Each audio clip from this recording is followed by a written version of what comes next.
Assalamualaikum warahmatullahi wabarakatuh. Selamat pagi anak-anak. Bagaimana kabar kalian hari ini? Alhamdulillah, saya sehat. Allahu Akbar. Yes. Alhamdulillahirabbil alamin. Puji syukur kita panjatkan kehadirat Allah Subhanahu wa taala atas segala limpahan rahmat, taufik, hidayah serta inayahnya, sehingga pada kesempatan hari ini kita bisa belajar pendidikan agama Islam dan budi pekerti pada bab 2 kelas 2, yaitu tentang asyik bisa membaca Al-Quran. Salam dan salam marilah kita kirimkan kepada Nabi Agung Muhammad sallallahu alaihi wasallam. Mudah-mudahan kita semuanya termasuk umat-umatnya yang akan mendapatkan syafaat besok di hari kiamat. Amin ya rabbal alamin. Anak-anakku yang soleh dan solehah, sebelum kita belajar tentang membaca Al-Quran, marilah kita berdoa terlebih dahulu. Berdoa mulai. A'udzu billahi minasyaitonir rajim. Bismillahirrahmanirrahim. Raditu billahi rabba wa bil islami tina wa bi Muhammadin nabiyyan wa rasula. Rabbi zidni ilma warzuqni fahma. Amin ya rabbal alamin. Anak-anakku yang solih dan solihah, asyik bisa membaca Al-Quran. Apakah anak-anak sudah bisa membaca Al-Quran? Sudah. Apakah anak-anak sudah lancar membaca Al-Quran? Belum. Ada yang sudah, ada yang belum. Yang terpenting adalah anak-anak harus semangat, harus senang, harus asik untuk belajar Al-Quran. Dengan rasa senang itu tadi, insya Allah akan memberikan kemudahan kepada anak-anak untuk belajar membaca Al-Quran. Membaca Al-Quran akan mendapatkan pahala dari Allah Subhanahu wa ta'ala. Oleh karena itu, usahakan setiap hari anak-anak itu membaca Al-Quran. Karena apa? Ketika anak-anak membaca Al-Quran, anak-anak lancar belajar Al-Quran, Allah akan sayang kepada anak-anak. Orang tua juga akan bangga melihat anaknya pintar membaca Al-Quran. Dan tentunya anak-anak akan mendapatkan pahala dari Allah Subhanahu wa ta'ala. Bagaimana dengan yang belum bisa membaca Al-Quran? Maka tidak boleh patah semangat, harus tetap semangat mengaji jilid 1, jilid 2, jilid 3 dan seterusnya, tidak masalah. Itu juga bagian dari huruf-huruf yang akan tersusun di dalam Al-Quran. Ketika anak-anak mempunyai niat untuk mengaji, meskipun itu hanya jilid 1, jilid 2, Allah akan tetap memberikan pahala buat anak-anak semuanya. Yang penting anak-anak juga harus apa? Harus semangat. Semangat untuk bisa membaca Al-Quran. Pada kesempatan hari ini kita akan belajar tentang surat An-Nas. Apa anak-anak? Surat An-Nas, surat kedua dari Al-Quran. Anak-anakku yang soleh dan solehah, sebelum kita membaca surat An-Nas, kita bersama-sama tepuk surat An-Nas. Nanti diikuti ya. Kita bersama-sama tepuk surat An-Nas. Tepuk surat An-Nas. Nama surat An-Nas artinya manusia.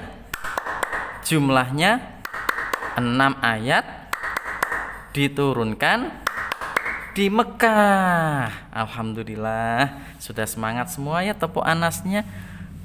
Di situ dijelaskan untuk surat An-Nas anak-anak merupakan surat yang kedua. Artinya apa? Artinya adalah manusia. Jumlah ayatnya ada berapa? Jumlah ayatnya ada 6. Diturunkan di mana? Diturunkan di kota Makkah. Anak-anakku yang soleh dan solehah, selanjutnya mari kita bersama-sama membaca surat An-Nas. A'udzu billahi minasyaitonir rajim. Bismillahirrahmanirrahim.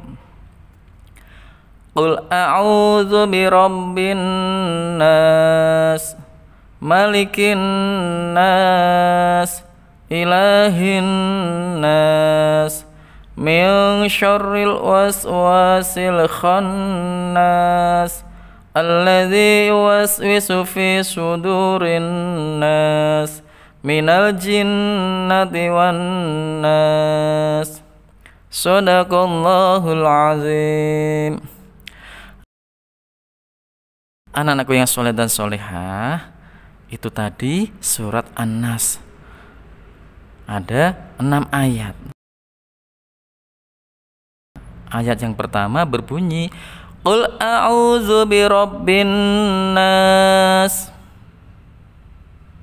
Ayat yang kedua Malikin nas. Ayat ketiga Ilahin nas. Ayat keempat min syarril waswasil khannas. Ayat kelima alladzi yuwaswisu fi sudurin nas. Ayat terakhir minal jinnati wan nas. Shadaqallahul azim. Anak-anakku yang soleh dan solehah, setelah anak-anak bisa membaca surat An-Nas dengan lancar ataupun belum lancar, maka dari itu anak-anak bisa melanjutkan untuk menghafalkan surat An-Nas. Sangat mudah itu surat An-Nas ya. Apalagi anak-anak yang rajin membaca Al-Quran, rajin mengaji di TPQ, tentunya surat An-Nas itu surat yang mudah karena setiap hari mungkin dibaca terus. Anak-anakku yang soleh dan solehah, selanjutnya pesan yang ada di dalam surat An-Nas. Apa saja pesan yang ada di dalam surat An-Nas itu? Yang pertama, memerintahkan kepada manusia agar berlindung kepada Allah Subhanahu wa ta'ala dari segala macam kejahatan yang datang ke dalam jiwa manusia, baik dari jin maupun dari manusia. Jadi sikap anak-anak ketika belajar surat An-Nas yang harus dikerjakan adalah selalu memohon perlindungan kepada Allah Subhanahu wa ta'ala dengan berdoa, dengan selalu berdoa kepada Allah dan memohon perlindungan dari Allah Subhanahu wa ta'ala agar selalu dijaga kesehatannya biar tidak sakit, kemudian dijaga tutur katanya biar tidak berbohong, ya kan? Itu semuanya memohonnya kepada Allah. Itulah pesan dari surat An-Nas, anak-anak. Apa? Pesan dari surat An-Nas tadi? Memohon perlindungan kepada Allah Subhanahu wa ta'ala dari segala macam kejahatan atau hal yang buruk, baik yang datang dari jin maupun dari manusia. Anak-anakku yang soleh dan solehah, sekian dulu ya pembelajaran hari ini. Mudah-mudahan bermanfaat bagi anak-anak, juga bagi saya dan kita semuanya. Mudah-mudahan mendapatkan perlindungan dari Allah Subhanahu wa ta'ala. Amin ya rabbal alamin. Billahi taufiq wal hidayah. Wassalamualaikum warahmatullahi wabarakatuh.